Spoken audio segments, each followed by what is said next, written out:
Hello, everybody. Welcome to Sports Scope. I'm your host, Robert Butler, on this Thanksgiving week, 23rd day of November. A lot of coaching turnover in the college game and now in the professional game. Going to talk about Kevin Stefanski. He's got a tough decision to make. They got to play Baltimore this coming up Sunday night. Very intense game. Going to possibly have Kareem Hunt back. This is going to be a Sunday night game, I think. It'll be a Sunday or Monday night, but I think it's actually Sunday night. This is going to really set the tone for who's going to win the AFC North. Remember, Pittsburgh was beat, ate up with injuries, gave up a lot of points in the secondary there on defense. And Baltimore edges out a win. But remember, Cincinnati beat Baltimore. And then a few weeks ago, Cleveland beat Cincinnati. So we have a logjam there in the AFC North. Baltimore banged up, but they seem they're going to have Lamar Jackson back. This is a big game. Going to talk about that, what I think that Stefanski needs to do. And I'm also going to rank the college jobs. Dan Mullen, I talked about this a few weeks ago. I think that the momentum was building for him to get for him to get fired. And of course, the Florida coach was fired over the weekend. But first, there was a game last night. And I'll also mention LeBron, just a quick little tidbit on that. Giants, big brand, get beat 34-10, national TV. Joe Judge, head coach there, starting to feel the pressure. Daniel Jones kind of saw this one coming. Jason Garrett was fired this morning. And we're starting to see the tide turn in New York. This is a situation that we constantly see when a coach is about to get fired. To save their job, they'll start firing quarterback coaches. They'll start firing assistants. I saw a few years when Ron Rivera was in his last year there, the year before that, he started firing guys on his staff at Carolina. And then later on, he was fired and Matt Rule was brought in. So, and mainly though, even let's be frank here, guys. Bill Belichick, the greatest football coach, NFL coach of all time by most people, was fired. Okay. The great Bill Belichick.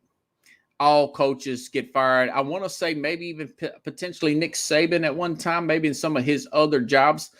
Maybe he wasn't directly fired, but a staff he was on. I'm sure he's got a story of a staff he may have been on that got fired, and he was along with that staff. So you're hired to get fired.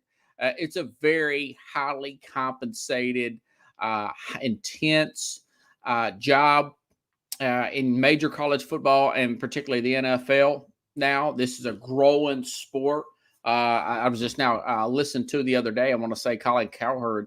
And there's been talk about this with Fox Sports for about a year now, that the return of the USFL, big money in the sport of football for the college or for the spring football league.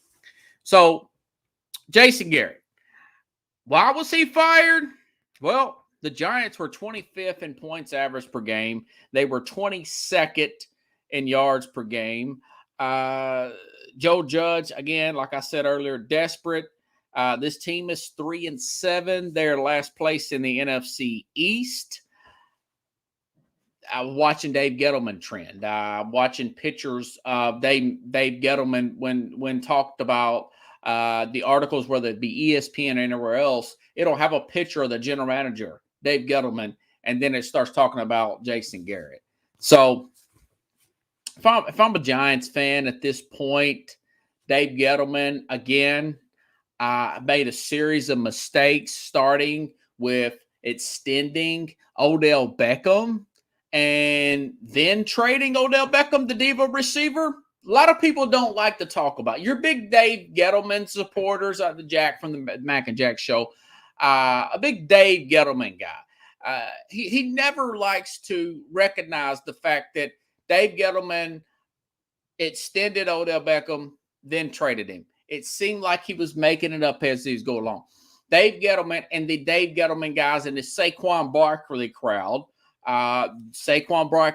you know who you are, Sid Rosenberg, New York City. He drafted a running back with the second pick overall. That particular 2018 draft, he could have got Josh Allen out of Wyoming. Although it would have been very controversial at number 2, he could have got all-pro, Quentin Nelson guard.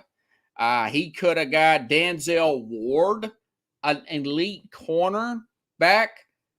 He could have got all these players, but he took a running back who's now often injured, Saquon Barkley, and that was just 3 seasons ago, guys. That was in 2018 that Dave Gettleman, the 70-year-old general manager. So my guess is what's going to happen, he's going to air quote retire, and the new general manager, the Mayer family, the ownership at the Giants, they're going to say, okay, new general manager, whatever you want to do with Joe Judge is fine with us. Whatever you want to do with Daniel Jones, who's now in his 3rd year, is okay with us. Okay? And my guess is, and if it's me, if I'm in charge, if I'm the new general manager, I send that Joe Judge, a guy who had a major brawl in the offseason during training camp with Daniel Jones at the bottom of the pile. Last year was in a reported fist fight with offensive line coach Mark Colombo. The penalties are starting. They were pretty good last year. The penalties are starting to add up for this team. He's a loose cannon. Judge can go. Jones can go. Barkley can go. Brian, perfect, brother. I'm going to put that on the big screen. Yeah, go ahead. You got to start with Gettleman, Brian. Brett, he's a general manager. Gettleman's a general manager. And Galloway was complaining about getting the ball and complaining on the sidelines. I would try to trade Kenny Galladay as well. I like Sterling Shepard on that team. I like a few of the offensive linemen on that team. I like Leonard Williams on that team from the defensive side. Julius Peppers, those guys are okay. Those are pretty solid players there. But the offensive line is down there with Pittsburgh and Chicago, which I'm going to talk about here in a minute. They're down there at the bottom. But if it's me, I got a lot of house cleaning to talk about tonight, guys. But Dave Gettleman, retire, move off coach, move off quarterback. I work on a quarterback through the draft. Maybe they go after a Jimmy Garoppolo. Whoever they can air quote afford at this time, that's what I would do. Go ahead and hit the clean slate if you're a Giants fan. Go across the board. If you're the Mayer family, get you a search firm. Find you a good general manager. Put together a staff around him. Go out and get the coach. You're going to have a pretty decent pick, probably a 10th pick. You haven't mortgaged away. And I would try to trade away guys like Barkley, Galladay, diva receiver, and of course Daniel Jones. Probably won't be getting nothing out of him. I wouldn't cut him. I'd maybe leave him on for a second string type of backup player. He's still on his rookie contract, and if you can move him, great. If somebody believes in him, somebody wants to pop off a second round pick for Daniel Jones, I doubt it. Move off of him. If you get some kind of offer, he's definitely up to be moved. Don't need to, I hate to be like this, but it just is what it is. Baker Mayfield is a backup quarterback. Daniel Jones is a very athletic guy. He's a backup quarterback too, in my opinion. He's kind of like Marcus Mariota, Daniel Jones is. He's a guy that has 2 or 3 good throws, but he has a few really good runs. But he turns the ball over and he's inconsistent. And only thing different is Mariota got hurt more. Marcus Mariota, the former Oregon quarterback, played for the Titans and a backup with the Raiders. That's what these guys are. They're backups. They're backup quarterback. Baker Mayfield is too. Let's see. Okay. Also, today's Thanksgiving, guys. Thanksgiving week. Matt Nagy, there was a report. ESPN is where I got the report, so that's what I'm going to talk about. Matt Nagy, there was a report that the Bears coach will be fired after the Lions game. He denies even talking to the general manager or ownership this week. Insider Jordan Schultz says basically, and there are rumors that Nagy has lost the locker room, according to Jordan Schultz, a tweet. Okay. Again, same scenario with the New York Giants. You got to do with the Bears. If that's the case, when there's smoke, guys, there's usually fire. Okay. Go ahead. Ryan Pace should have been fired last year. Ryan Pace. Okay, let me just give you a little history lesson on the general manager of the Chicago Bears. He trades up for Mitch Trubisky over Deshaun Watson and Patrick Mahomes. He trades up for unknown Mitch Trubisky over a national championship athletic quarterback who could read defenses and Deshaun Watson. I understand that Pat Mahomes wasn't really that well known coming out of Texas Tech at the time, but he was more known than Mitch Trubisky. Are you kidding me? So Ron Pace also spent a quarterback. He pays heavy-duty backup money, $7 million to Nick Foles, okay, while he has Mitch Trubisky. And then on top of that, he has this feeling, after he gets rid of Mitch Trubisky, he brings in Andy Dalton. That's another $7 million. This guy's got $12 million tied up in backup quarterbacks. He's paid all these defensive players. They have no offensive line. He's supposedly reported been button heads with Nagy. This guy's one of the worst general managers. Only good move he made was that Khalil Mack trade. The Khalil Mack trade did look good in the long run. But they got Nick Foles. They've got Andy Dalton. They've got all that money spent up in the quarterback position. They can't bring in anybody. So you got to go ahead. If all this seems, and when there's smoke, there's fires, you got to get rid of, you got to do the clean sweep as well with the Chicago Bears. Okay? Since we're on a roll, let's stay on this train right now. Let's go out to Seattle. Seattle's now 3-7 after their loss to Arizona at home, and a desperately needed that game. And then you let Arizona, who is much better than I thought, with those gadget plays, which they beat up on San Francisco 2 weeks ago, a backup quarterback without their best wide receiver, and they beat you in your own backyard decisively. Okay? They are 3-7. Here's one for you guys. Seattle is a 15 seed in the NFC right now. You know who the 16 seed is? That's Detroit. That is Detroit. Pete Carroll also 70. Now, 70 could be the new 50 or 40.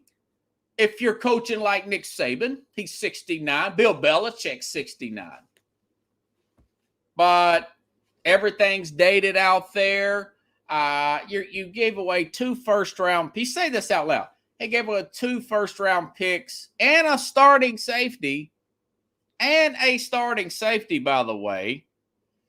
Which now that pick to the Jets is like a top 10 pick now.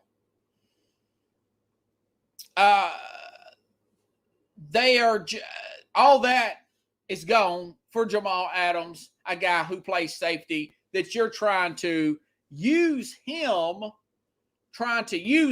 as a pass rusher. Okay? So this, and I made this note to myself, Pickles, since Paul Allen died, the owner's wife gave Pete Carroll all this general manager power. What does this sound like? They have the second worst record in the NFC. What does this sound like?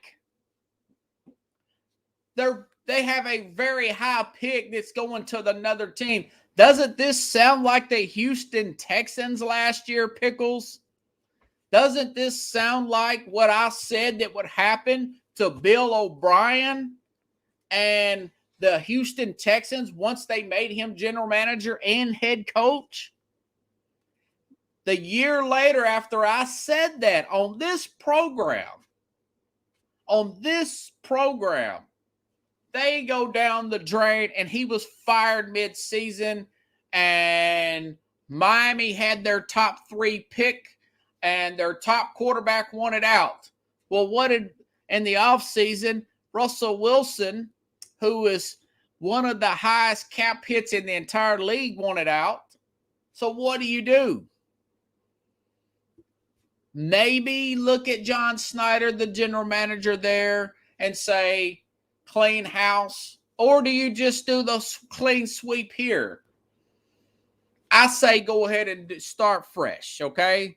Again, dump that GM, dump Pete Carroll, trade Russell Wilson. Or at least dump Pete Carroll and trade Russell Wilson. This roster is garbage. You're paying him too much. He's a great player. He's a Hall of Famer. You can get a lot. I mean, this guy, he's 33 years old. He'll be 33 at the start of next season. You could trade Russell Wilson to a number of teams. I'm sure a guy like Carlos that watches my program out of New York would love to see the Jets get him. The Dolphins would give a king's ransom for a clean slate of a guy like a Russell Wilson. Okay. The Philadelphia Eagles have 3 first-round picks. I understand Ramsey, Jalen Hurst is doing much better. But if you can get a guy like a Russell Wilson to run that offense, you could be right in the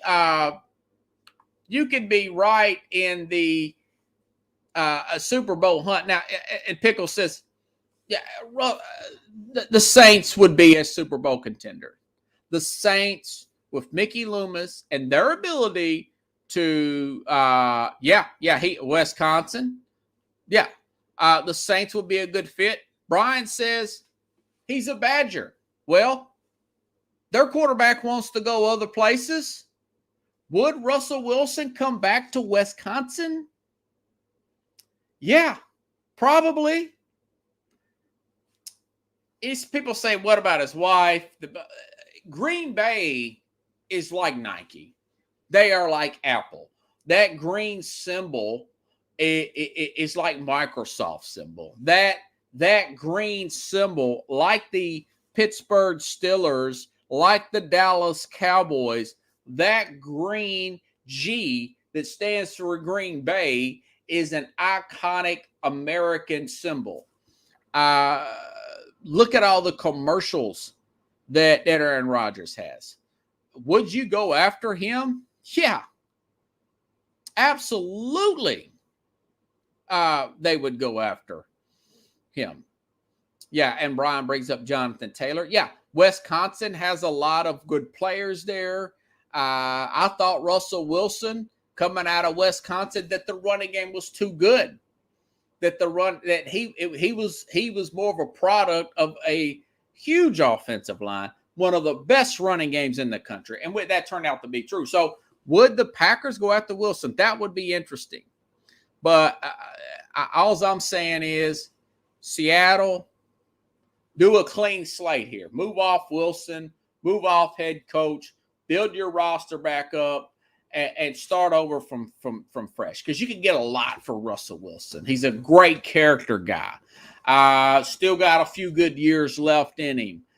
He's ready-made. The Saints would be great. The Packers would be great for him. And if I'm those organizations with those head coach and managements, I would go after him. So, if you're watching, sometimes these players watch these programs, definitely go after. But Seattle, these are tough decisions. That's why people tune into this program, because I just talk to you guys just like I'm talking to you in private, knowing that I know everybody's listening to me.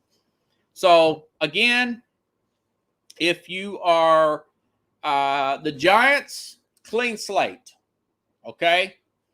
If you are Seattle, clean slate. If you are Chicago, clean slate. It's not that hard to rebuild when you have the draft, you have the salary cap, more quarterbacks that are young coming out. They're more poised. They're more ready-made. You got a quicker response to you got a quicker acknowledgement of whether a guy can play or not. Give him 2 years. Usually, that in most cases, depending on a situation where there's a lot of injuries on the offensive line or something, but really it's about 2 years. 18 to 24 starts. You're probably going to know what you got in quarterback, and whether you want to give this quarterback big money or not. Okay. And another thing, if you're drafting a guy, you really want to get Lindsay, good to hear from you, my friend. Justin Herbert. So it looks like you may have a crush on him. I noticed he's got long hair. A lot of girls like Justin Herbert out of the LA Chargers. He is an up-and-coming star. Not sure about their coaching there. Had some bad games. He's still going through some growing pains. But he is the best quarterback of that particular draft class that he came out with Tua. I can't remember the other quarterback particularly in that class, but I do like Herbert. The future's wide open for him. Athletic, very smart guy, makes quick decisions, gets over his mistakes. He's playing under a very young coaching staff. He played a banged-up Pittsburgh team last week. So we'll see. The jury's still out, but the arrow's pointing way up. I like him better than I do a Baker Mayfield, and that is a good transition. Okay, the Browns win. Okay, whoop-de-doo. I'm glad they beat at home the worst team in the league. They beat the worst team in the league, the Detroit Lions, who are poorly coached, poorly run, poorly owned, 13-10. Mayfield has 2 interceptions and a 53, yes, that's correct, a 53 quarterback rating against the worst defense in the NFL. You can't say that about Houston this week, who got a win over Tennessee. You can't really say that about a Jets team who is playing back up right now. Nor a Jacksonville team who beat Buffalo. So, he blows off talking to the media after the game. And then that's it. So, Dustin Fox from ESPN, he tweets out, Tyler Huntley from Baltimore sub for Lamar Jackson in their win over Chicago. Cooper Rush came in for Dallas and won over Minnesota. And Colt McCoy comes in over a hurt Kyler Murray. Okay. Why can't Casey Keenum come in for Baker Mayfield? He's obviously hurt. He's not that good when he's 100%. And again, not to sound like a broken record, Baltimore will be playing Cleveland on Monday Night Football. Cleveland has I want to say they get a bye week, folks. And then they play Baltimore again. This is going to be another one of those, the owner's watching, the general manager's watching, if they get humiliated, and they could, with Baker Mayfield, as injured as he is, they could get humiliated, even though Kareem Hunt will be back, likely, according to Mary Kate Cabot. And then you've got Nick Chubb. They could get humiliated against Baltimore, a team that is really banged up, really well coached, though, and a much better culture there in Baltimore. And it all comes down to Kevin Stefanski. Jack Conklin, the right tackle, is going to be back for the Cleveland Browns. Stefanski has got to make that decision. Man up, gas yourself up, take another coach in the room with you, sit Baker down and telling him, I'm going to let you get healthy, and then I'm playing Casey Keenum. But if it's me, I'm saying I'm shutting you down for the season. I'm sorry. I'm done. I'm shutting you down for the season. I've already told the general manager. I'm not asking him. I'm telling him. If he tells me I can't do that, I'm going to tell him, you coach the team. I'm hitting the door. Talk to my agent, my lawyer about paying me, because I'm not going to sit here and let this 25-year-old young person tell me that he's playing. He's not ready to play. He's 30%. He's injured. He's got a bad attitude. We've got a bad omen in this locker room. I'm playing Casey Keenum. We're paying him $7 million a year. We're one of the highest rated teams according to every metric on both sides of the football in the National Football League. We're not going to get beat by this Raven team. If we get beat, we get beat honest with a healthy quarterback in Casey Keenum. He cannot play Baker Mayfield this week. And if you're the owner, if you're Mr. Haslam, you got to look at it and say, I know you won Coach of the Year last year. I know you won Coach of the Year last year, but this is a big decision. This is all on you. If he's not healthy, don't play him. He's 30%. You know, the best thing you can hope for if you're a Cleveland Brown fan is somebody take him out of his misery and hurt him really bad where he cannot complete the game. I don't want anybody to get hurt. But Stefanski's got to make this move and bench him. Bench him. I'm sitting there hollering at the TV, you know. So Baker Mayfield is you got to bench this guy. You got to move on. Stefanski, the world's watching. This is a primetime game. You are going to get yourself fired if you don't bench Baker Mayfield and start practicing. Tonight is Tuesday. Come Wednesday, you got an extra day. Start practicing with Keenum with the first team reps. Okay, Lindsay says, do you think Mac Jones will take the Patriots to the Super Bowl? Lindsay, they are definitely in the hunt to make it to the Super Bowl. You got to watch me on Sunday, Max Sports here on Facebook. We talked about that last week on Sunday, that he one of the few the guys claimed that Dan Marino was a rookie, went to the Super Bowl. Normally, rookies do not make it to the Super Bowl, but with Bill Belichick, he does things that other people can't do. Yes, they can make it to the Super Bowl. I still think a Tennessee is a strong force there. Hold on, folks.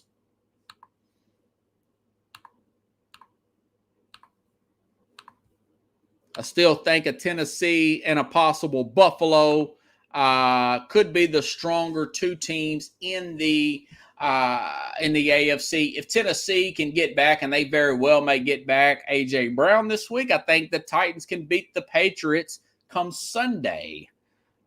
Could be, and former Belichick Super Bowl with the Patriots. Tennessee hasn't had their bye week. The Colts have gotten better. We'll see how it plays out. We still got 6 more weeks. Still a lot of football to play. A lot of teams still simply have not had their bye week, and teams usually regroup after that bye week. So not ready to write off Buffalo, not ready to write off Tennessee. It's very hard. Again, I know he's Belichick. It's very hard to get to the Super Bowl with their rookie quarterback. But yes, he can do it. But I'm not calling it right now. I'm not ready to make that call. There's still too many votes to be counted. There's too many precincts that are out, guys. Okay. All right. Well, Dallas played. Dallas played Kansas City. Dallas played Kansas City on Sunday. And I talked about on Thursday. Now, guys, if I made this analysis, I wouldn't have a day job. I would just do Sports Scope 24 hours a day. But on Thursday, Sports Scope and the Mac and Jack and Jim Jeffcoat show on Sunday, I talked about the difference in the Dallas-Kansas City game would be the emergence of Chris Jones and Frank Clark playing 3 consecutive games together. And, of course, Chris Jones had 4 sacks in that game. Doesn't count the pressures he put on. Tyron Smith was out. I don't think Dallas is shot, but Dallas still has problems playing without certain offensive linemen. I think they bounce back against the Raiders. But listen to this soundbite from Sunday's Mac, Jack, and Jim Jeffcoat's Sunday show. I think Kansas City's defense is going to play a little bit better than advertised. And because of those 2 guys, Chris Jones and Frank Clark, they are huge. And, of course, that's what happened. If I can nail every game like that, Brian, I would be a multi-millionaire. Kansas City, they could get back. But, again, teams that go to the Super Bowl, it's hard for them to get back. Let's see Tennessee get healthy. Let's see what Buffalo can do. Let's see if Stefanski just has enough gall in him to bench Baker Mayfield. Then the Cleveland Browns. Yes, the Cleveland Browns could still get there because the AFC North is wide open, guys. It's wide open.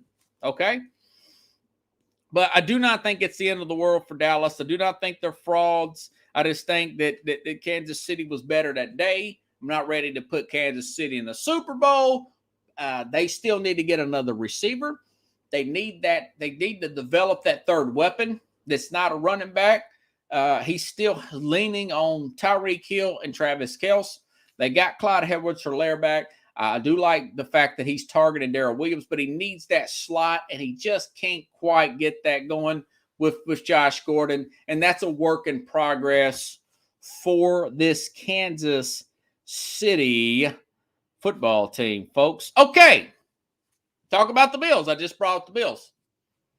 Bills seem like a team that's not handling success well, okay? The Buffalo Bills.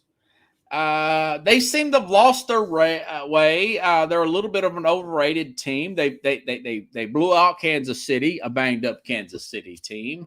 They come in here with the number 1 offense and run offense and everything, and Tennessee ran all over them, and they were 1 play away from winning that game, but they didn't.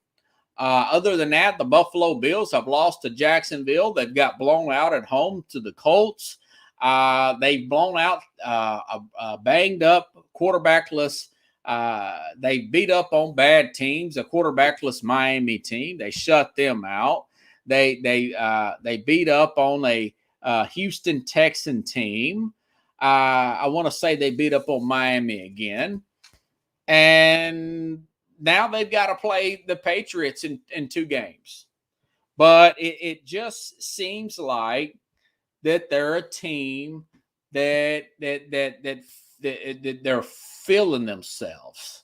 And guys like me telling them how great they are. Guys with much bigger platforms than mine telling them how great they are. And it seems like early in games, guys, the Buffalo Bills, they try to run the football with Zach Moss and Devin Singletary. And then they just say, it doesn't work in the first quarter. We're throwing it away. Josh Allen, do everything. Okay? And he gets bad turnovers. He's going for pay dirt all the time. And the defense is not as tight as it was in the first few quarters. Then you get a guy like Jonathan Taylor get 5 touchdowns on you. So they have got to regroup. They've got the talent. They've got to realize that nothing is going to just come to them. Okay. They're not, it's just not, you can't roll your helmets out there and win games. And I sense a inconsistency about this team. That they're a team that, they'll probably play well in New Orleans, but this could be DEFCON 1 if they go down to the Saints and lose there. People keep talking about Brian DeBall, but the offensive coordinator getting head coaching jobs. And the reason why he didn't get those head coaching jobs offers last year is because that the team showed that they could not run the ball in the playoffs. I picked Baltimore to beat them in the playoffs last year because they couldn't run the football. Well, they played pretty good defense, and Lamar could not get any kind of passing game going. He gets hurt, and then they go on and win the game. But if you look at the if you look at the Kansas City game last year, of course, they couldn't run the ball at all in the playoffs. And it's one of those things where you have to stay with it and you have to commit to it. I understand sometimes it's just not there, but sometimes you have to do it to keep guys honest. If you cannot do that, you have to take what, not to sound like a broken record, a quarterback that's a year ahead of him, Patrick Mahomes, he's learning that.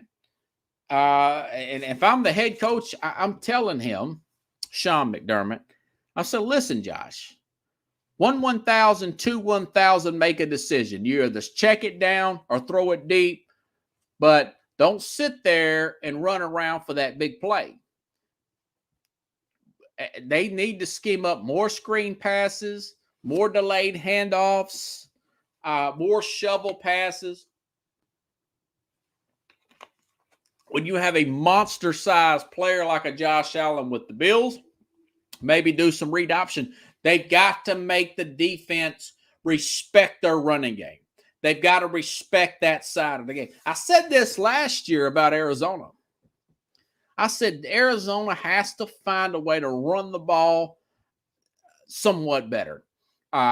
It's very hard to run the ball out of the shotgun when the running back is right behind. But they've got some guys to do it. Chase Edmonds was doing it well. James Conner never ran the ball that well out of the when he was with Pittsburgh. But they figured out a way to do it. More power to Cliff Kingsbury, a guy that everybody criticized. The Bills have no motion. Yeah, they don't have no motion. They look old school, robotic. Pickles got a good point there. You take them.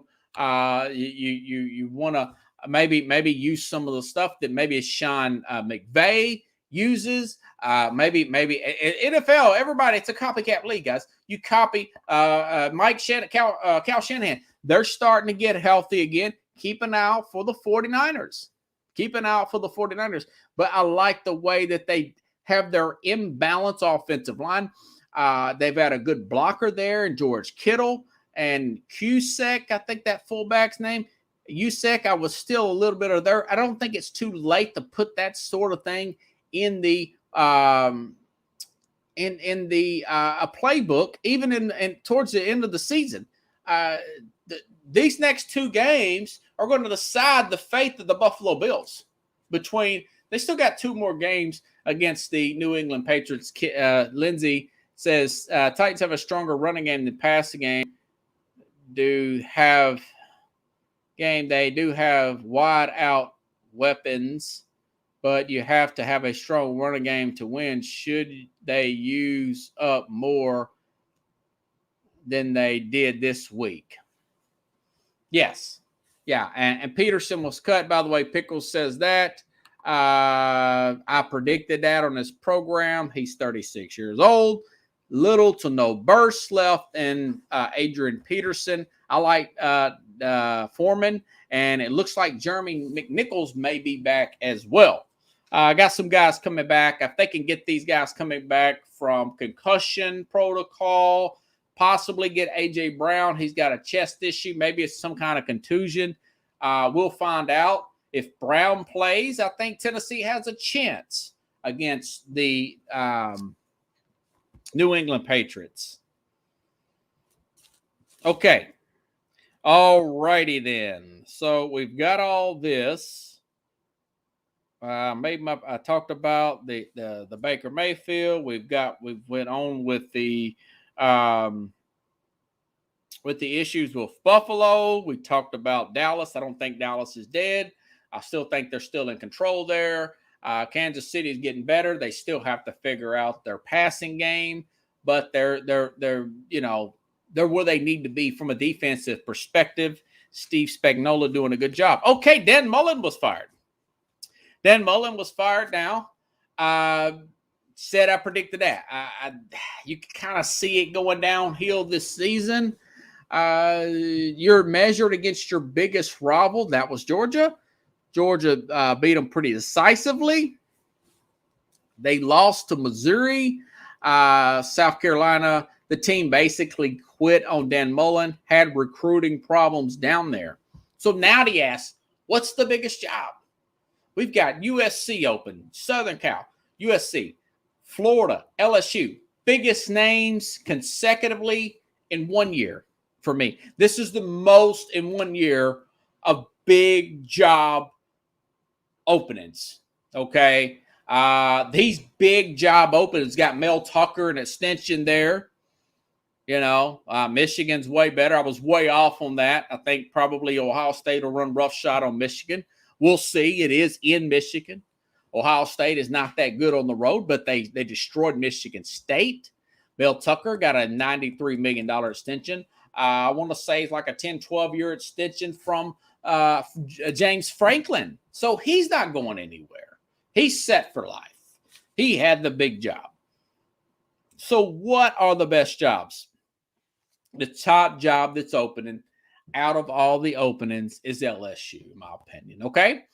LSU has won, with the last three coaches, they won 3 national championships with guys like Les Miles, a guy who never won over 9 games in 3 years at Oklahoma State, known for his recruiting instead of his X's and O's.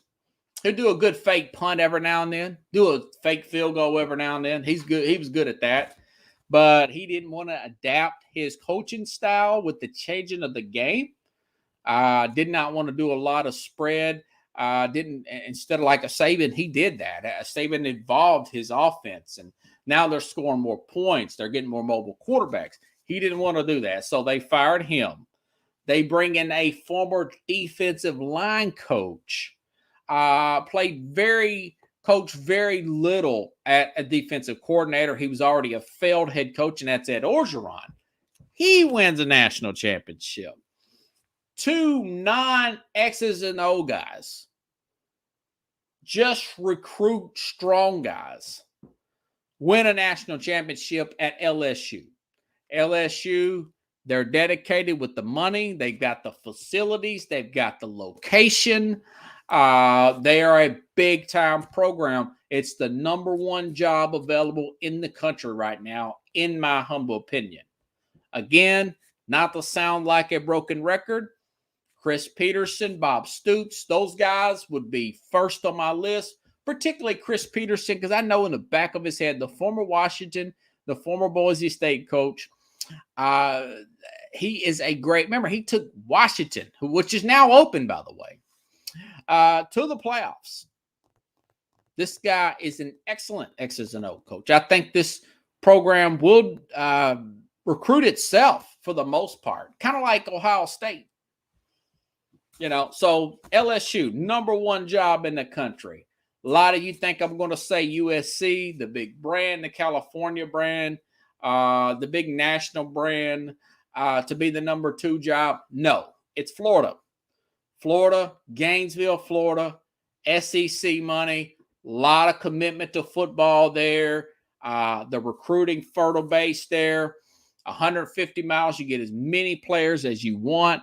Lakeland, Florida, South Florida, I-4 corridor, like my dad says, all that area there, Jacksonville area, southern Georgia, where they play the Georgia-Florida game. I think Georgia, although it is a pressure cooker, and since Steve Spurrier left in 2001, his last SEC loss was to Tennessee. They hired Urban Meyer, but they've had problems ever since. You know, they went through quite a few coaches there. So yes, the pressure is high, but the money is good. The pressure is so high at Florida that you guys, Urban Meyer coached 5 years there. 5 years, 2 national championships. That was enough. I want to say 11 years. I thought Spurrier had been there 25 years, Pickles. 11 years. The University of Florida is a high pressure job, but you're going to be compensated. You've got the talent there. You got the talent right there. USC. USC would be the third ranking job of, again, it's a job that nobody has won since Pete Carroll. You're going to have your pick of excellent quarterback plays in state, in the area. Guys like Steve Sarkisian and Clay Helton, they'll start off at number 3, number 4, top 5 nationally. So they're still going to get players, but they don't quite have the depth there at USC. So you need a strong recruiter to keep the guys in state. You're going to get the name brands. You're going to still get the celebrities, but it doesn't have the appeal it did back 15 years ago because they didn't have a pro team. They didn't have the Chargers. They didn't have the Rams. The Dodgers wasn't that good 15 years ago. They had the Lakers, and that was it as far as being the best thing in town. So USC is still a good job. It's still a big brand. I like the little fight song there. A lot of tradition with the Rose Bowl, yada, yada, yada. A lot of great players that Carroll brought in and out there. But it's just not as dedicated as a lot of these higher tier SEC schools. Everybody's dedicated in the SEC. I mean, you look at Kentucky with Mark Stoops and their program, giving him big money there. Other than Vanderbilt, Missouri is normally really recognized as a basketball school. All the other schools, I mean, we're talking Mississippi State, Lane Kiffin at Ole Miss. Those guys, big money, big coaches there, had big jobs there in the past. Mike Leach there. Everybody's dedicated in the SEC. USC, still kind of an older brand. Maybe they should go after a former pro coach. And again, all these major schools. Memo to athletic director. Hire a search firm. Hire a search firm. Don't be an idiot. Don't be like Tennessee's former AD and go out here and think you could save $25,000 or $30,000 and pick up the phone and start calling a bunch of agents.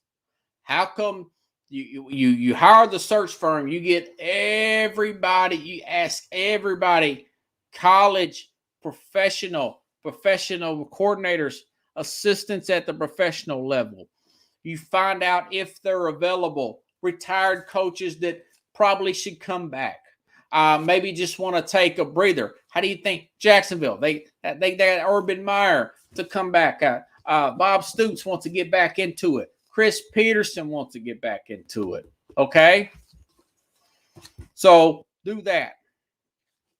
The third job. Okay. Justin Fuente, not a bad coach there. Did pretty good with Paxton Lynch at Memphis. Virginia Tech. Virginia Tech is the third. That would be fourth there. this job, Virginia Tech, formerly ran by Frank Beamer, under legendary defensive coordinator and special teams guys, Bud Foster. The expectation there is to compete with Clemson every year. Win 9 to 11 games, be in the national championship, be in the playoff once every 4 years or so. I think that job, you've got DC area pickles to recruit. You're in the ACC, you're in a major conference. That would be the next job. I'd probably put them over Washington, even though Washington has built up program, over a TCU. Patterson, they finally moved off of him. But this type of a team like Virginia Tech, look at some of these the Coastal Carolina coach. Maybe Hugh Freeze. This is a better program than a Liberty. Maybe they take a chance on Hugh Freeze at Virginia Tech, okay?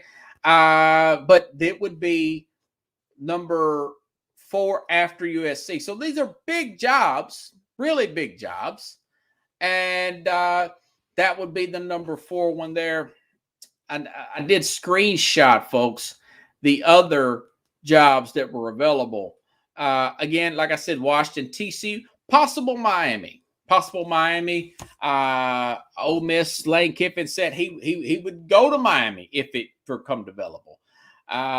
Next year, Nebraska's probably going to come open with Scott Frost there. They're going to give him 1 more year. Does Ohio State blow out Michigan this week and they get rid of Jim Harbaugh? I would probably put Michigan above a Virginia Tech, but I would not put it above those other 3 schools. I wouldn't put it above USC. They get better players at USC, it seems like. I wouldn't put it above definitely none of those 2 SEC schools in Florida, nor LSU, okay? But like I said, Washington and of course TCU would be below Washington. A lot of good jobs going to get filled. Coach probably not going to work out. But again, LSU going to pay the big money, but you got to compete with Alabama every single year, and you got to compete with Texas A&M. If I'm LSU, I'm raising the bar. I'll say the next coach we hire at LSU, and they're going to go after Lincoln Riley. That was also a report a few months ago. Once Riley finishes up at the season at Oklahoma, he can look at LSU and he can say to himself, okay, I can get the defensive players here that I couldn't get at Oklahoma. If I'm him, I maybe try to hire back Orgeron as an assistant. Probably will say no, but you make him say no. You know, a guy like that's their problem. They need stops. They got the athletes at LSU. They just need the stops, the defensive stops. They need a good offensive-minded X's and O type of coach. Again, Chris Peterson, the first guy. Okay, then maybe a Lincoln Riley. Probably won't happen. Bob Stoops, a defensive guy, but he understands what the game's doing. What about John Gruden? You know, Gruden won't say he's suing the heck out of the NFL.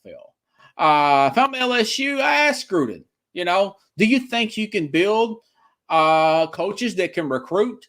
Do you want to deal with this stuff? Yeah, it's a lot of hassle, but hey, you know what? Guys like that, Jeff Fisher, people laugh at bring him up, but name like Jeff Fisher sold me on maybe taking the University of Tennessee job before they hired the guy they brought in. Why? Because he understands recruiting. You know, it's all about salesmanship. Jeff Fisher used to have, and I used to joke around. My friend, this Corey guy I used to work with, still a good friend, known this guy about 15 years. And we would joke around about how Jeff Fisher would have us convinced as fans that when they were rebuilding and didn't have, they had guys like Billy Volek starting at quarterback and Drew Bennett at wide receiver, that they were going to win big and go to the Super Bowl. He's a good salesman, you know. Gruden, Yeah, but that's just people who don't want to take that. The reason why guys like Art Briles don't get hired, he had some kind of scandal there at Baylor. Hugh Freeze had the scandal at Ole Miss. Gruden had the scandal there, and I don't know if it's for private emails. Yeah, but that's why these teams aren't successful. They don't take those chances. I would hire all three of those guys. You know. Yeah, but they're too scared. But once you start winning, all that stuff goes away. Once you start winning and you're not being sued by anybody, all that public relations stuff, that kind of fizzles out, you know. That goes away like angel dust. Now, Carlos says there's not enough good coaches out there. You just got to find them. Again, athletic director. I had a coach on here. I'm sure he's worked in administration, Jay Mills. Hire a search firm. Pay the top dollar for the search firm. Go out and get the search firm. You find out everybody. There's good coaches out there. You got to have a team. Don't try to do it on your own, athletic director. These guys mentioned will not last in New York. What guys? As far as the Giants is concerned, take your time. Go out and look for your coach. Hire a search firm in NFL. You know, just don't go through your coordinators. The NFL's different now, guys. The NFL, you can go to the college game. Matt Rule is doing pretty good, considering they're still rebuilding. I cannot believe this, but guys, the Arizona has the best record in the NFL, and they're coached by Cliff Kingsbury. Nick Saban. Bill O'Brien is not a bad head coach. He's just not a good general manager. You know, he's just not a good general manager. Tennessee successful here. Baltimore, Martindale is a good hot name to keep out. That's the defensive coordinator for the Baltimore Ravens.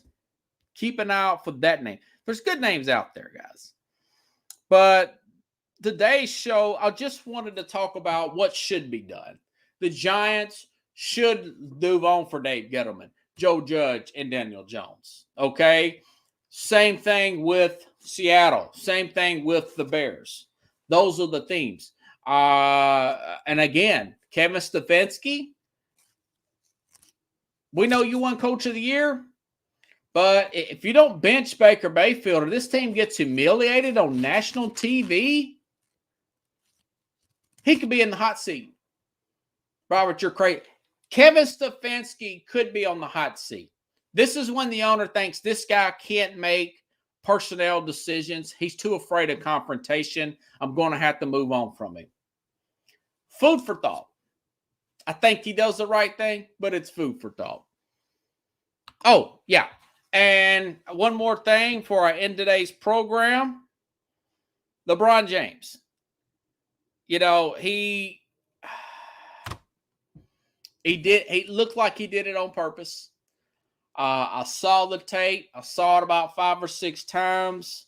This Isaiah, what's this guy's name? Wilson? Isaiah Stewart.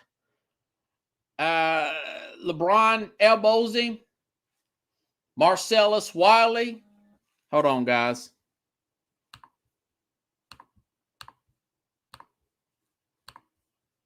Marcellus Wiley says, no, you don't have a reputation for it, but you did do it on purpose. We've seen you do it on purpose.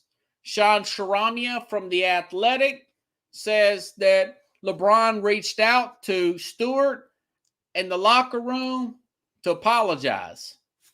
My thing is, we saw the tape, Adam Silver. We've seen what's going on. They both need the same amount of game suspension. Stewart's face was really bloody. He was humiliated. I understand why he could not keep his composure. LeBron is a 18-year veteran in the NFL. Right. He's an 18 veteran in the NFL. He should know better for what he did. He needs to be suspended. If I said maybe 10 games for each of them. He needs to be suspended as much. Possibly you hold him to a higher standard than a younger player like an Isaiah Stewart, a no-name. But this is a team that caters to their stars. You know, they do cater to their stars. And LeBron, again, don't have a history, but I will still suspend him. He's not going to lose any money. They got bigger problems with Russell Westbrook playing on this. And, of course, Stewart needed to calm down. His ego was bruised more than his face, Carlos. His ego was bruised. The guy elbowed me one time in the mouth, and I got ticked off. But, the people saw it. We was playing in the gym. I was in 7th grade. They said the guy was an accident. I calmed down. Stewart's ego was bruised more than his face hurt. And I'm sure he's calm now. But I don't know. This one game suspension crap. I think that they should be. I think should both be suspended the same amount. 10 games. This isn't Malice in the Palace. Ironically, it happened in Detroit, but it's not Malice in the Palace. But both should be suspended, but for the same amount. Since it looked like it was intentional on camera, and LeBron apologized, but again, move on. This ain't. Now, if LeBron had a Ron Artest type of reputation, that would be different. Then he would get suspended more and fined more, but he doesn't. And you guys know I'm itching to throw LeBron under the bus from his political crap and everything, but not this time around. But that's all I got for tonight, guys. Good to hear from you again, Carlos. Good to see you up this hour, brother. Keep your head up. I think the Giants will make a change. If you guys like the show, share the show. Have a happy Thanksgiving. I will be on, though. I will be on at the halftime of the Saints game in Buffalo this Thursday. We'll talk about everything. I'll probably wear a bigger shirt because I'm going to be starving. Dennis Rodman, yes. Dennis Rodman would have gotten kicking that cameraman like that. I still haven't forgot that. That's just one thing that Rodman did, kicking that cameraman in the groin in the 90s. So if you guys like the show, share the show. If you want to contribute to the program, go to the ZELLE app. And my email is the word sports with one S, the word scope with another with a K, sports scope, just like it's wrote on my page at gmail.com. Happy Thanksgiving, Kathy. Happy Thanksgiving, Brian. Carlos, you and your family there. Lindsay. Got a good crowd tonight, everybody. Happy Thanksgiving. I'll be back on. Otherwise, Tuesday for Sports Scope. If you guys, again, Mac Sports on Facebook, the Mac Jacket Jim Jeffcoat. I'm on there 7:30 a.m. Central Time. If you have YouTube, go on there 7:30 a.m. Central Time Sunday around 7:30. I'll be talking for about 30 minutes with This Week in Sports with Mac Jack and former Dallas Cowboy folks, Jim Jeffcoat. Have a good night, everybody.